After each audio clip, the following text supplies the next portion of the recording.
जमीन व्यवहार प्रकरणात पार्थ पवारांनी सहभाग नाकारला। त्या पत्रावरती खोटी सही, पार्थ पवारांची माहिती, पार्थ पवारांकडून अज्ञातांविरोधात तक्रार दाखल। माणिकराव कोकाटे यांचा मंत्रिपदाचा राजीनामा। उपमुख्यमंत्री अजित पवार यांची पोस्ट करत माहिती, 30 वर्ष जुन्या सदनिका लाटण्याच्या प्रकरणात कोकाटे दोषी।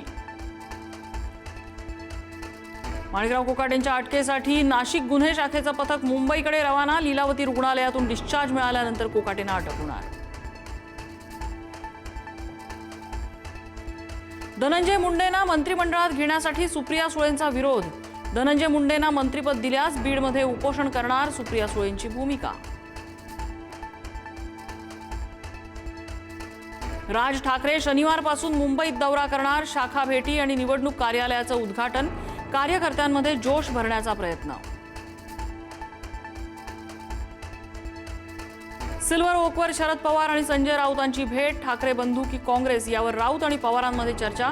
ठाकरेंची शिवसेना, मनसे आणि पवारांची राष्ट्रवादी एकत्र लढण्याची शक्यता। मराठी शाळांसाठी मराठी अभ्यास केंद्राकडून मोर्चाचं आयोजन। पालिकेच्या शाळांवरील हातोडा थांबवण्याची मागणी। आंदोलनाकडे उद्धव ठाकरे आणि राज ठाकरे यांची पाठ। साताऱ्यातील ड्रग्ज कनेक्शन प्रकरणी उपमुख्यमंत्री एकनाथ शिंदे यांनी राजीनामा द्यावा, सुषमा अंधारे यांची मागणी। ड्रग्ज रॅकेट सत्ताधाऱ्यांच्या घरापर्यंत पोहोचलं, संजय राऊतांचा हल्लाबोल।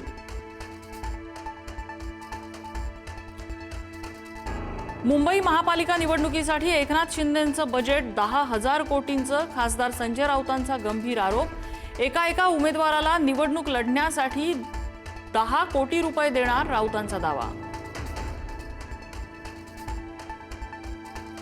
शिंदेंच्या शिवसेनेचे आमदार मंगेश कुडाळकर यांच्यावर गुन्हा दाखल करण्याचे आदेश। कुडाळकरांनी सार्वजनिक निधीचा गैरवापर केल्याचा आरोप। म्हाडाच्या आरक्षित भूखंडांवर सभागृह आणि व्यावसायिक संकुल बांधल्यानं न्यायालयाचा दणका। सांगलीच्या ईश्वरपूरमध्ये दोघांकडून शाळकरी मुलीवर अत्याचार। विरोध केल्यामुळे पीडितेला मारहाण करत विवस्त्र सोडलं। दोन्ही नराधम आरोपींविरोधात पॉक्सो अंतर्गत गुन्हा दाखल। नराधमांना 4 दिवसांची पोलीस कोठडी। पिंपरी चिंचवडमध्ये वाहनांची तोडफोड करणाऱ्या गुंडांना पोलिसांनी अद्दल घडवली। बेड्या ठोकल्यानंतर हात जोडून माफी मागायला लावली।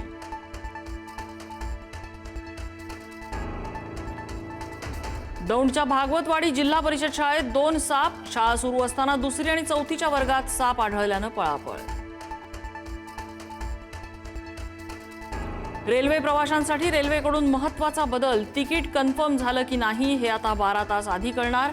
4 तासांऐवजी 12 तास आधी माहिती मिळाल्यानं प्रवाशांना दिलासा। देश सोडून पळालेला घोटाळेबाज मेहुल चोक्सी याला झटका। बेल्जियमच्या सुप्रीम कोर्टानं चोक्सीची याचिका फेटाळल्याने भारतात प्रत्यार्पण निश्चित। कर्नाटकात हेट स्पीच आणि हेट क्राईम विधेयक मंजूर। दोषी ठरल्यास 1 ते 7 वर्षाचा कारावास आणि 50,000चा दंड। भाजपाच्या जोरदार विरोधानंतरही कायद्याला मंजुरी। तामिळनाडूत अभिनेता विजयचं पुन्हा राजकीय वादळ। करूर चेंगराचेंगरी दुर्घटनेनंतर इरोडमध्ये विराट मेळावा। सत्ताधारी डीएमकेवर टीकास्त्र। शिल्पकार राम सुतार काळाच्या पडद्याआड। राम सुतार यांचं वयाच्या 101व्या वर्षी वृद्धापकाळानं निधन। जगभरात 200हून अधिक शिल्प बनवणाऱ्या राम सुतार यांनी घेतला अखेरचा श्वास।